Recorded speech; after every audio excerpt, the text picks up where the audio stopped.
Hey guys, welcome back to my YouTube channel 30 day চ্যালেঞ্জের মধ্যে আজকে হচ্ছে ডে 17 আর আজকের ব্লগটাই লাস্ট ব্লগ হতে চলেছে ধরম পুজোর। মানে এটা ছিল শেষ দিন, তো আমরা একটু মন খারাপ করেই যাচ্ছিলাম যে মেলাটা শেষ, এত আলো আনন্দ সব শেষ খতম, এবার তো ব্যাক টু ইন লাইফ। হ্যাঁ, ব্যাক টু ইন লাইফ। যাই হোক গাইস, আমি ইংলিশে কিন্তু এমএ করিনি, এমএ নয় বিএ করিনি, তো সেই জন্য ভালো করে জানি না। তারপর আমি ওখান থেকে এই গার্ডারটা নিয়েছিলাম, দেন এখানে হরেক মাল 10 টাকাতে এখানে একটু দাঁড়িয়ে দাঁড়িয়ে দেখছিলাম কী কী প্রোডাক্ট পাওয়া যাচ্ছে। মানে যেমন যা রকাত সে তো সেই দোকানে গিয়েই দাঁড়াবে, তাই না? ভাগ্যিস 10 টাকার 5 টাকাগুলো ছিল, নাহলে আমরা কিছুই কিনতে পারতাম না।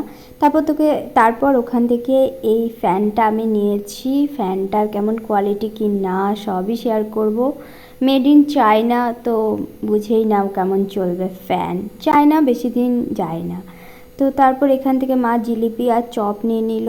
তারপর আমরা ওখান থেকে একবার বাড়ি গিয়েছিলাম, তো বাড়ি যাওয়ার পথে আমি এখানে এই চটপটিটা নিয়ে নিয়েছিলাম। চটপটিটা খেতেও মোটামুটি ছিল, মানে খুব একটা ভালো না খুব একটা খারাপও না। এখান থেকে এই কানেরটাও নিয়েছি, বেশ কয়েকটা কানের এবারে কালেক্ট করেছি আমি পুজোতে।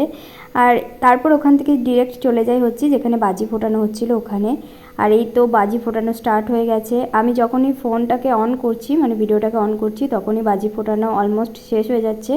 ভাগ্য করে এই ক্লিপটাই আমি নিতে পেরেছি, মানে এই ক্লিপটাই ঠিকঠাক উঠেছে। তাও এর আগে অনেকগুলো বাজি ফুটেছে, তখন হয় গল্প করছিলাম, নয়তো ক্যামেরা অন করতে ভুলে গেছিলাম, এরকম কিছু হচ্ছিল। ঠিক আমার ভাগ্যের মতো, মানে ঠিক সফলতা না, যাই হোক সাকসেসফুল হওয়ার আগেই আমার সব কিছু ঢিসমিস হয়ে যায়। সেই দিন না আমার লুকটা একদম পছন্দ হয়নি আমার, সেই জন্য কি একটু চিচ্চিরাসা ভাব ছিল। এরপর রাত্রেবেলা গিয়েছিলাম অনুষ্ঠান দেখতে। দেখা হচ্ছে নেক্সট ভিডিওতে। আজকের ব্লগে ভীষণ ভুল হলো ভয়েস ওভারে।